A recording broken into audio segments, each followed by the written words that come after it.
چونٹی کے نام پر اللہ نے سورت رکھ دی. پیچھے میں آپ کو بہت ساری سورتوں کے نام یاد کرا آیا ہوں. ایک سورہ نحل بھی ہم نے پڑھی تھی. تو اللہ تبارک و تعالیٰ نے اس سورت میں قرآن کریم کی حقانیت، مومنین کی صفات، مختلف انبیاء کے احوال، اللہ تعالیٰ کی توحید پر دلائل، قیامت کی ہولناکیاں اور حیات بعد الموت کا ذکر فرمایا. اس سورت کی ابتدائی آیات میں ایک بار پھر حضرت موسیٰ علیہ السلام کے احوال اور معجزات کا بیان ہے. آیت نمبر 16 سے سلیمان علیہ السلام کا ذکر ہے. وہ داؤد علیہ السلام کے وارث تھے، بیٹے تھے، اور انہیں پرندوں کی بولیاں سکھائی گئیں. جنات اور انسانوں کے لشکر کا ایک فوجی ڈسپلن کے ساتھ ان کے پاس حاضر رہتے تھے. وہ جو ان کا لشکر تھا نا، اس میں انسان بھی تھے، جن بھی تھے، اور اس کے اندر پرندے بھی تھے. ان کا لشکر تھا، وہ ہمیشہ ان کے پاس رہتے تھے. حضرت سلیمان علیہ السلام گزر رہے تھے تو ایک مقام سے آپ گزرے جہاں چیونٹیاں بڑی کثرت کے ساتھ تھیں. تو ایک چیونٹی جو ان چیونٹیوں کی سردار تھی، ان چیونٹیوں کی بڑی تھی، اور مفسرین کرام نے یہ بھی لکھا ہے کہ وہ تھی بھی، ایک آنکھ اس کی کوئی نہیں تھی، ایک ٹانگ اس کی کوئی نہیں تھی، لیکن اس حال میں بھی وہ چیونٹی جو تھی وہ چیونٹیوں کی قیادت کر رہی تھی. تو حضرت سیدنا سلیمان علیہ السلام کا لشکر جب وہاں سے گزرا تو وہ کہنے لگی یا ایھا النمل ادخلوا مساکنکم، کہنے لگی چیونٹیوں اپنے بلوں میں گھس جاؤ، کہیں ایسا نہ ہو کہ سلیمان علیہ السلام کا لشکر بے دہانی میں، سلیمان کا لشکر توجہ نہ کرے اور تمہیں پاؤں کے نیچے مسل دے. لہذا اس طرح کرو کہ تم اپنے اپنے بلوں میں گھس جاؤ. حضرت سلیمان ابھی 3 میل دور تھے. تمام مفسرین نے لکھا ہے 3 میل دور تھے. تو وہاں سے چونٹی بول لی تو قرآن کہتا ہے کہ حضرت سلیمان اس کی بات سن کے ہنس پڑے. فتبسم ضاحکا، آپ اس کی بات سن کے ہنس پڑے کہ دیکھو یہ چونٹی کیا کہہ رہی ہے. ذرا غور کرنا بات پر کہ حضرت سلیمان 3 میل دور فاصلے پر چونٹی کی بات بھی سن لیتے. مولوی نے قرآن کی آیت پکی یاد کر لی، انا بشر مثلکم، کہتا ہے حضور نے کہا میں تمہاری طرح کا بشر ہوں. نبی ہماری طرح ہوتے ہیں جی. تو وہ تو 3 میل دور چیونٹی کی آواز سن لیتے تھے. اس کے کان میں چیونٹی رکھو بلا، اسے کہو کہ بتا بلا کیا کہتی ہے، کچھ بتائے گا پھر دوڑ لگا دے گا شاید. کان میں رکھو، اس کو کہو بتا چیونٹی کیا کہتی. اور اگر یہ لفظ نہ ہوتے قرآن کے کہ جب انہوں نے سنا تو ہنس پڑے، یہ جملے نہ ہوتے تو شاید اس کو بھی نہ مانتے. لیکن حضرت سلیمان نے سنی چیونٹی کی بات. اور اب اگلی بات کہنے لگا ہوں، بڑے خوبصورت لفظ لکھے ہیں مفسرین نے. فرماتے ہیں دیکھو، ایک چیونٹی نے ایک جملہ بول کے اپنے قبیلے کی خیر خواہی کی تو رب نے اس کا جملہ بھی قرآن میں بیان فرما دیا. تو جو ساری زندگی لوگوں کو جملے بول بول کے کہے رب رسول کی طرف آ جاؤ، تو اللہ قیامت میں اس کی بات کو قائم نہیں فرمائے گا. جو بھی کسی کی خیر خواہی کرے وہ ایک جملہ بول کے کرے، اور ہو بھی چیونٹی. تو اگر اللہ اس کا ذکر قرآن میں باقی رکھتا ہے تو میں اور آپ اگر کسی کی خیر خواہی کریں گے تو انشاءاللہ ذکر باقی رہے گا. شرط یہ ہے کہ کریں خیر خواہی کرو کسی کی، ایک جملہ بول کے بھی کرو، چیونٹی بھی ہو تو اللہ قرآن میں ذکر باقی فرما دیتا ہے. تو اللہ تبارک و تعالیٰ نے اس بات کا ذکر قرآن مجید میں فرمایا. اس پر کئی کچھ لکھا ہے. اسی طرح سے ایک بات اور لکھی ہے ہمارے مفسرین نے کہ حضرت سلیمان ایک دن اسی طرح نکلے، قحط پڑ گیا تھا، بارش نہیں ہوتی تھی. تو حضرت سلیمان باہر میدان میں نکلے دعا کرنے کے لیے، خشک سالی تھی. تو جب آپ گئے تو ایک چیونٹی اپنے پر پھیلا کے دعا مانگ رہی تھی. تو رب کریم نے فرمایا سلیمان آپ واپس چلے جائیں، بارش آ جائے گی پر آئے گی چیونٹی کی دعا پہ.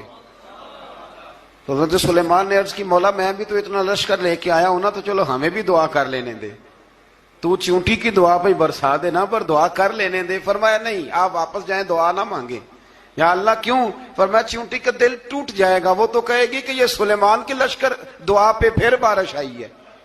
تو آپ نہ کریں تاکہ اس کے دل میں یہ بات رہے کہ نہیں میرے رب نے میری دعا پہ بارش فرمائی ہے. آپ جائیں، آج بارش آئے گی پر آئے گی چیونٹی کی دعا پہ. تو جو چیونٹی بارش کی دعا کرے قوم کے لیے، اللہ اگر اس کا ذکر قائم رکھتا ہے، تو جو اپنی قوم کے لیے ہدایت کی دعا کرے، اور کبھی کبھی گردن جھکا کے دیکھا کرو کہ دل میں رسول اللہ کی امت کا درد کتنا ہے.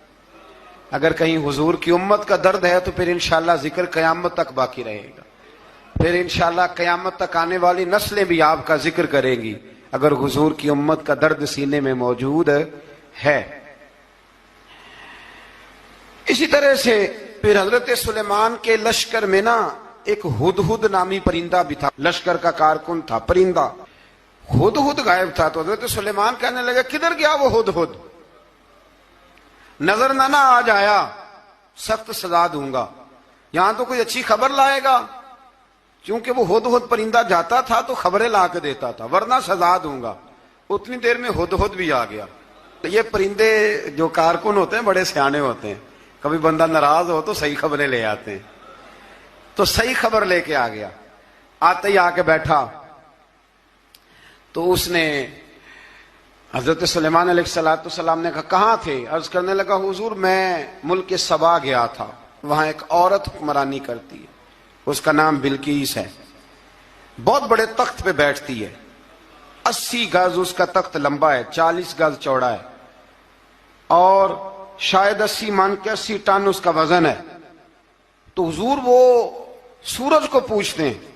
تو حضرت سلیمان نے فوراً خط لکھا، فرمایا جا کے اسے میرا خط دے دو کہ یہاں تو کلمہ پڑھ کے ہماری فرما بردار بن جائے، ورنہ تیار ہو جائے. جو اللہ کے غیر کو پوچھتے ہیں ہم ان کے خلاف جنگ کریں گے. وہ جب لے کے گئے نا خط یہ حدود گیا تو وہ میٹنگ کر رہی تھی، اس کے وزیر مشیر سارے بیٹھے تھے. اس نے جا کے خط پھینک دیا ملکہ بلقیس کی جھولی میں. اس نے خط پڑھا تو ڈر گئی. وزیروں کو بلایا. حضرت سلیمان، قرآن کہتا ہے حضرت سلیمان نے کہا تھا خط پھینک کے نا تو سائڈ پہ ہو کے سننا وہ کیا کہتا. بندوں کے لیے منع ہے، پرندوں کے لیے جائز ہے. بندوں کے لیے منع ہے سائڈ پہ ہو کے سننا. ہاں جس کی جاسوسی کی ڈیوٹی ہو، کفر کی جاسوسی کی، اس بندے کے لیے بھی جائز ہے. تو یہاں ایک تو وہ پرندے تھے، دوسرا کفر کی جاسوسی کر رہے تھے. سائڈ پہ ہو کے سننے لگے تو ملکہ بلقیس کہنے لگی اب کیا کرنا ہے، یہ خط آیا ہے. تو وہ کہنے لگے ہم تیار ہیں، آپ حکم کریں، ہم لڑنے کو تیار ہیں، لڑیں گے. وہ کہنے لگی نہیں تیزی نہ دکھاؤ. قرآن مجید کہتا ہے کہ وہ کہنے لگی جب لڑائیاں ہوتی ہیں تو شہر تباہ ہوتے ہیں، ملک کھنڈر بن جاتے ہیں. لڑائی مسئلے کا حل نہیں ہے. انہوں نے کہا کہ میں نبی ہوں. تو ایک دفعہ آزما لیتے ہیں کہ نبی ہیں کہ نہیں. معاذ اللہ آزما لیتے ہیں. کہا کیسے؟ کہنے لگی تحفے تائے بیچتے ہیں. اگر مال پر دل للچا گیا تو پھر نبی نہیں بادشاہ ہے، اور اگر مال پر دل للچایا نہ تو پھر اللہ کے کامل بندے ہیں. یہ فرق اس نے اس وقت بیان کیا. اس نے 500 کنیزیں، 500 غلام بڑے شاندار لباس پہنا کے، 500 گھوڑا بڑا تگڑا، اس کے اوپر مال و اسباب رکھ کے تیاری کرا کے حضرت سلیمان کی طرف بھیجا. ہدہد پہلے سے خبر لے کے آ گیا. حضور اس نے یہ پروگرام بنایا ہے. وہ جب آیا سارا کچھ تو حضرت سلیمان دیکھ کے جلال میں آ گئے. فرمانے لگے اسے جا کے کہہ دو تو مجھے کیا تحفے بھیجے گی، میرے رب نے مجھے مالا مال فرمایا ہوا ہے، انہیں مالا مال کیا میرے مالک نے. جا اسے جا کے کہہ تو کیا تحفے دے گی. جب رب دیتا ہے تو پھر کوئی کمی نہ وہ نہیں چھوڑتا. بندے کیا دے سکتے ہیں؟ بندے تو بیچارے 10 دے کے تو 10 دن ان کی آنکھیں نہیں کھلتی. فرمایا مجھے اللہ نے جو دیا ہے کیا بات ہے اس کے دینے کی. تو فرمایا اسے کہو یا فرما بردار ہو کے آ جائے یا جنگ کے لیے تیار ہو جائے، ہم اسے اس کے شہر سے ذلیل کر کے نکال دیں گے. اس نے جا کے جب پیغام دیا تو اور ان لوگوں نے بھی آ کے بتایا کہ وہاں تو ہم عجیب منظر دیکھ کے آئے ہیں کہ جانور بھی ہاتھ باندھے کھڑے ہیں، وہاں تو جنات، سرکش جنات کھڑے ہیں. وہ بادشاہ نہیں، وہ نبی ہیں. وہ جو 500 غلام اور 500 کنیزیں گئی تھی حوال سنایا آ کے. تو ملکہ بلقیس نے پھر خط لکھا کہ میں فرما بردار ہو کے آ رہی ہوں. مانا کیا ہے؟ میں کلمہ پڑھنے کے لیے آ رہی ہوں. تو حضرت سلیمان نے کہا بھئی اب اس طرح کرو، ذرا فرش بچھاؤ. انہوں نے فرش بچھایا اس طرح کا کہ اوپر فرش تھا، نیچے مچھلیاں تیر رہی تھیں، لگ رہا تھا دریا ہے. ڈیوٹی لگا دی، جنات نے بچھا دیا. ادھر حضرت سیدنا سلیمان فرمانے لگے اب چونکہ مان کے آ رہی ہے تو اسے اپنی نبوت کی علامتیں بھی دکھانی ہیں. اس نے تخت بڑا شاندار بنوایا تھا، اور خواتین میں جو عادتیں خواتین والی ہوتی ہیں وہ جاتی نہیں. وہ 7 کمروں میں نا پیچھے اپنا تخت رکھ کے تو 7 دروازے بند کر کے آئی. اس زمانے میں ایک رواج تھا، وہ زلیخا نے بھی 7 دروازے مکفل کے ایک رواج تھا. ایک کمرہ، پھر کمرے کے پیچھے کمرہ، پھر اس کے پیچھے کمرہ، پھر اس کے پیچھے کمرہ، اور اس کو بڑے موٹے تالے لگائے جاتے تھے، اور فلسفہ یہ تھا کہ ایک تالا توڑے گا کوئی تو جب تک سپاہی آ جائیں گے، اور اگر اس کے توڑنے تک نہ آئے تو دوسرے کے توڑنے تک آ جائیں گے، اور اس کے توڑنے تک نہ آئے تو ساتویں تک تو آئے جائیں گے۔ یہ ان لوگوں کا نفسیاتی معاملہ تھا، سوچ تھی۔ 7 کمروں میں مکفل کر کے نہ وہ نکلی تو حضرت سلیمان علیہ السلام کہنے لگے بھئی مجھے اس کا تخت چاہیے اس کے آنے سے پہلے، اس کے آنے سے۔ اس واقعے کی کیا ضرورت تھی قرآن پاک میں؟ یہ کیا حاجت تھی یہ تخت والی ساری بات قرآن نے کیوں بیان کی؟ پوچھیں آپ اپنے دل سے بھی اور انکار کرنے والے منکرین سے بھی، اس کی کیا ضرورت تھی؟ وہ جو کہتے ہیں جی ولی کی کرامت کی کیا ضرورت ہے، سیدھی سیدھی نماز پڑھو، روزہ رکھو، حج کرو، زکوٰۃ دو، تو پوچھو ان سے ایک سورت نمل کے اندر اس ساری تفصیل کی کیا ضرورت تھی؟ ختم ہو گئی جب وہ کلمہ جو پڑھ رہی ہے، تو پھر اس سارے واقعے کو رب کیوں بیان فرماتا ہے؟ حضرت سیدنا سلیمان فرمانے لگے تخت چاہیے، اور چاہیے اس کے آنے سے پہلے۔ قال عفریت من الجن، جنوں میں سے ایک بہت بڑا جن بولا، کہنے لگا حضور آپ کا یہ تخت برخاست ہونے سے پہلے لے آؤں گا۔ یہ جو آپ میٹنگ کر رہے ہیں نا، یا آپ فیصلے ختم، کچھ نے لکھا صبح سے شام تک میٹنگ ہوتی ہے اور اس کو آنے میں پتہ نہیں کتنے دن لگیں گے، تو میں یہ برخاست ہونے سے پہلے، اور کچھ نے کہہ دیا آپ شرط کیوں لگاتے ہیں کہ صبح سے شام تک ہوتی؟ اس جن نے کہا دیا آپ 10 منٹ میں فارغ ہو جائیں، آپ فارغ ہوں گے تو تخت آ جائے گا۔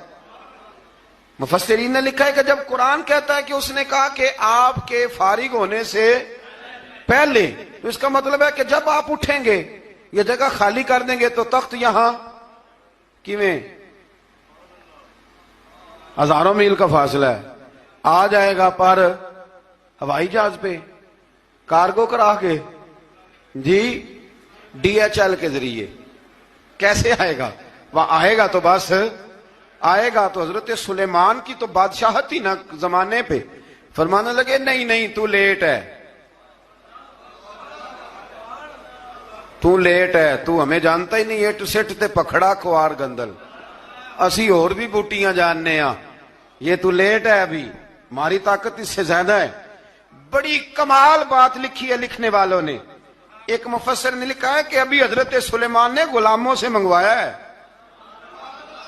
اپنی بات کوئی نہیں کی، یہ حال ہے ان کے غلاموں کا، تو سردار کا عالم کیا ہوگا؟ حضرت سلیمان کہنے لگے بھی جلدی جائیے۔ قال الذی عنده علم من الکتاب انا آتیک بہ قبل ان یرتد الیک طرفک، تو اٹھا ان میں سے وہ جس کے پاس کتاب میں سے علم تھا، ساری کتاب کا بھی نہیں، علم من الکتاب، کتاب، وہ اٹھے جن کے پاس کتاب میں سے علم تھا، تو وہ اٹھ کے کہنے لگے حضور میں لے آؤں گا، کب؟ آپ کے آنکھ جھپکنے سے، نہیں آنکھ جھپکنے سے، بندہ تھا جن تھا، جن کی تو بات مانی نہیں انہوں نے، کیا کہا؟ آنکھ جھپکنے سے، میں آنکھ جھپکنے سے پہلے لے آؤں گا۔ تو حضرت سلیمان کہنے لگے تو ٹھیک ہے چل لا، پھر لا، پھر آنکھ جھپکنے سے بڑے ہی نہیں، پھر غصہ نہیں آتا ان پہ، پھر غصہ نہیں آتا۔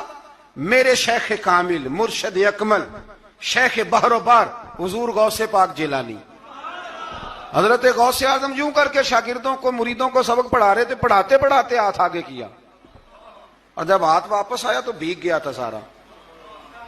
تو شاگرد کہنے لگے حضور یہ کیا ہے؟ فرمایا تمہیں نہیں سمجھ آئے گی، چھوڑو تمہارے والی بات نہیں، خاصاں دی گل آما آگے نہیں مناسب کرنی، رہنے دو تم۔